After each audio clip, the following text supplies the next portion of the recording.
Hey there guys, it's Metro and we are back. And I wanted to just make a quick video because it's like super common question, especially at the beginning of the season. So nothing surprising here, but people always want to know what my thoughts are on the current season. Honestly, I would say that I am pleasantly surprised. I did not expect to really enjoy this dungeon pool. And, on paper, these are some of my least favorite dungeons they've ever done, but they've been like really engaging. Like they're difficult. And I think part of the problem here is that I don't know them very well. Like some of the, especially the of the Infinite dungeons, I've never really done. So it feels like a lot more engaging than it has in the past, where I'm trying to like also learn the dungeons. I'm, inquisitive enough to be looking through all these resources to try to find them.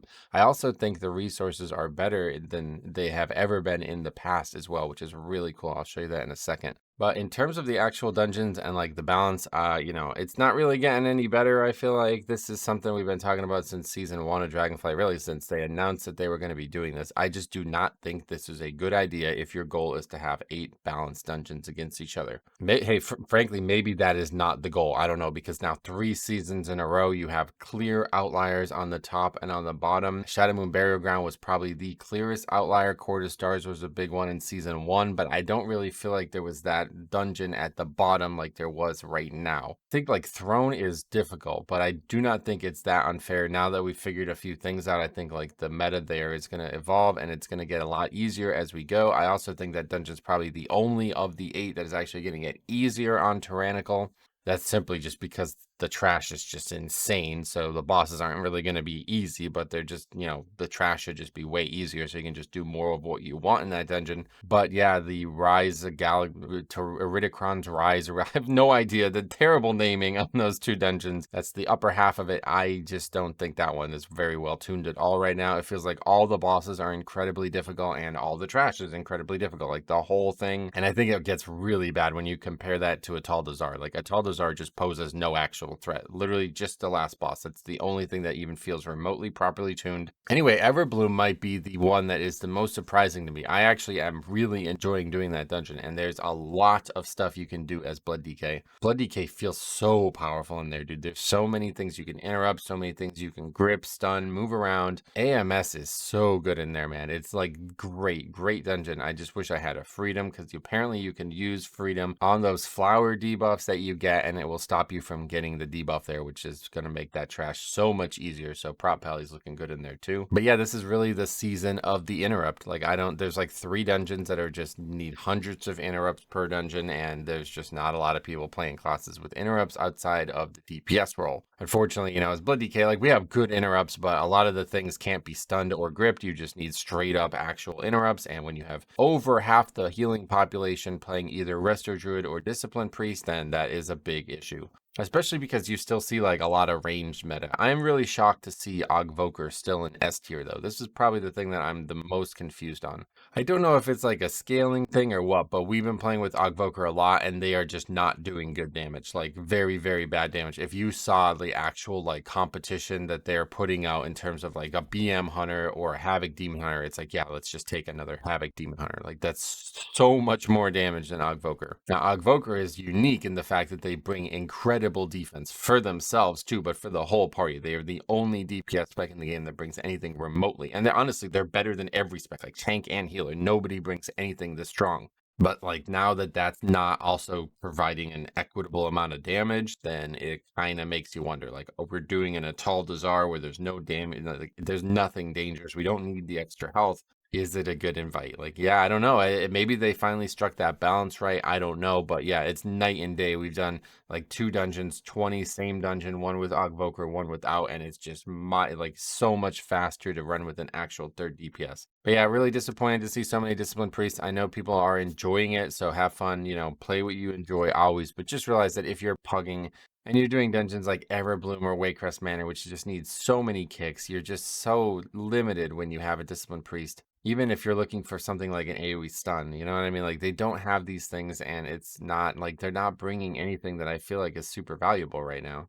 Even like Resto Druid at least brings like the versatility buff and the knockback and things like Ursul's. But Discipline Priest just, what's it bring? Fear? Like, I don't know. You guys sell me on the spec. I don't really see it. PI's been nerfed. Mass Dispel doesn't seem to have like I've yet to see a single use for it. There's not really anything that you can use Mind Soothe for either. Like it's not really not like it used to be, man. At least not yet. I mean, the things are going to develop over time, but right now the second best healer appears to be Evoker, and that's actually great in my eyes because they are really a powerful spec right now. They bring a lot. They bring Bloodlust. They bring lots of disruption. They bring nice buffs. Like everything they bring is perfect, and they're really good healers for Blood DK. I would say they're probably like second or third best healer for Blood DK right now. So I love seeing I love, well, not Ogvoker. I love seeing the what's it even called? Preservation Evoker. Mistweaver might be an unsung hero this one. I know they got big changes. They're ranked number 3 right now overall, and they are really, really good in Throne of Tides, man. I'll tell you what. That whole mess with those diseases at the Mergoblins or whatever, those things that die and put the disease on you, that can actually be revivaled off. I've seen a group absolutely dominate that key because of revival. Really, really powerful. You can actually go and pull the big one, the first one, use revival, then go back the other direction, do that trash, and then come back and you'll have revival for the second mob. Stuff like that is thinking outside the box, and that is very unique. Only Mistweaver brings that. Even Priest, they cannot mass dispel that disease, so it's only one at a time, and that will absolutely make that hallway completely trivial. But in terms of DPS, I'm actually like really shocked at the imbalance. I feel like maybe it's just players. I think a lot of people are getting 4-set a lot quicker than others, but like, yeah, we had a guy yesterday in the Black Rook 21 I did it 21 the first week, by the way. We'll talk about that in a second, but yeah, Black Rook 21, we have a Havoc Demon Hunter do like 367,000 damage overall, and then we had a Balance Druid do like 200, or it might have even been less than 200. It was like legitimately half of what the Demon Hunter did. So I don't know. Yeah, that could just be gear, skill, who knows? But like, man, there's a big amount of imbalance right now in the keys, in the difficulty, in not only the difficulty, but also the damage being dealt. So Vengeance is clearly looking like the best tank right now simply because their utility aligns absolutely perfectly with everything going on. They, of course, bring the magic debuff too, but bring tons of silences. They got apparently like new talents to give them even more ability to disrupt mobs. And now, of course, they're probably always going to be a top damage spec. So yeah, it's very powerful. I don't think we've seen Vengeance as powerful. Honestly, Shadowlands, we were just talking about it, season 1 of Shadowlands, but that was for a very different reason. It was because they can just like kite infinitely. If we did run into situations where defense is king, though, Blood DK always, I'm going to say, people have been asking me a lot because Blood DK seems to be really, really good right now. I'm really having fun with it, but, you know, it's just not Vengeance. Will the legendary tick it over? We don't know yet because the legendary has not been revealed. If you're not aware, it will not be revealed until the mythic final race is over, whatever, like the boss is killed, provided they have somebody who can loot it. I was joking about this. Like, imagine if they killed the boss and they didn't have any two-handed strength classes. But yeah, anyway, that should then be available. They will do it. They'll, like, you know, they did it on stream and it was like a big deal. Everybody was going nuts about the Ogvoker legendary. So we will see what it's like. I don't think I will be getting it though, unfortunately. Like the more and more I think about it, the more I just don't have time to raid. I guess I will do LFR maybe, you know, once a week as long as I can get in there. But I certainly do not have time to do the entire raid, like unless it's getting cleared in like less than an hour. I'll never have time for it. So at best, maybe I could hop in the last boss on normal or maybe even heroic. I just don't really see that being the case though, because I'll never have the achievements. Like, you know what I mean? Like it's going to be a really big uphill climb for me.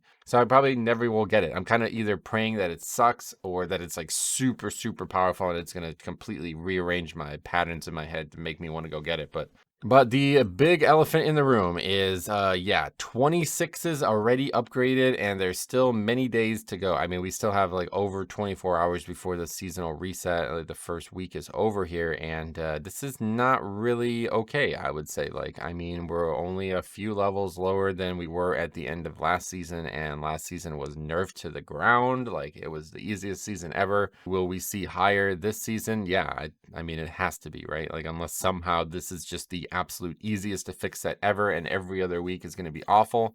Yeah, this is not really working in my eyes. I do not want to see people doing 26s week 1. But on the bright side, that means like gearing up and progressing has been really, you know, really equitable. I'm really enjoying it. It's actually really fun to be doing 20s the first week. We actually got to 2K the first week, which I love. That's so cool, man. I'm really happy with that. I feel like I played really well this week and I battled and, you know, I put a lot of work into it, man. So it's been really engaging and really interesting, like really just fun. The coolest thing here that you guys may not not be aware of, I want to tell you guys about this right now. You see all these little icons here, okay? So this is somebody who uploaded a video of the run. This is somebody who has a route available and somebody who has a replay available. Now, I'm not exactly sure what the replay thing is. I guess you have to like log in and stuff. I don't really care too much about that. But this is what I'm looking for. You can click this and it will show you the route they did. This is insane. This is the best feature on the website. Now, all you got to do is link me this. I will see the route. I'll be able to look at it. And, you know, especially like this run, they also have a video posted somewhere. So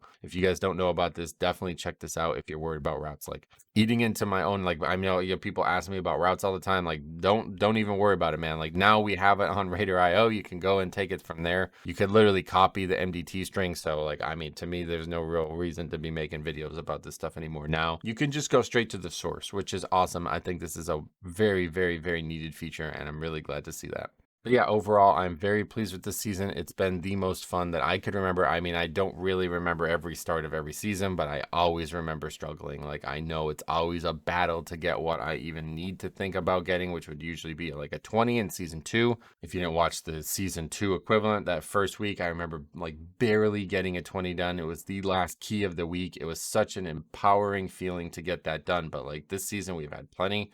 We had over 820s even, I think, and yeah, we're 2K already. We got our achievement for Keystone Master. You know, like there's not even been one reset. So like I'm really having fun. I think this is really going well, and little concerned with how high his keys are already inflated and what people are looking like. But like I don't even have 2-piece yet. I have no gear at all. So a lot of power to climb here. I hope that this will continue to be fun. And now that there's like these tools out here, I think it's going to be a lot more interesting to actually be able to push. Let me know what you guys think. What's your consensus thoughts on what the season is going to be like? I'm a little worried about the dungeon pool. I think a lot of people probably will not look back at this season as having a good dungeon pool. As I said, I am not a fan of the rotating dungeon pool at all because it's like always going to be imbalanced. If you had these 8 dungeons last season, then the imbalanced state that they're in right now would have been solved last season. So then this season would simply build on what's happening last season. But I get it, a lot of people do like it. It's just not for me. I don't really like it, especially because now you got to learn like all new seasonal routes and all new like where the loot drops and all that stuff. I just don't really enjoy that part of it. But still, it's yeah, really good. You know, I'm surprised I'm having as much fun with it. Everbloom especially has really stood out to me. So let me know what you guys think. I am considering streaming again tomorrow. We will see. I still do not know the answer if I will be able to, but I may still try to come one more day. It's been that fun, man. It really has been. So thank you for watching. We will see you guys in the next one.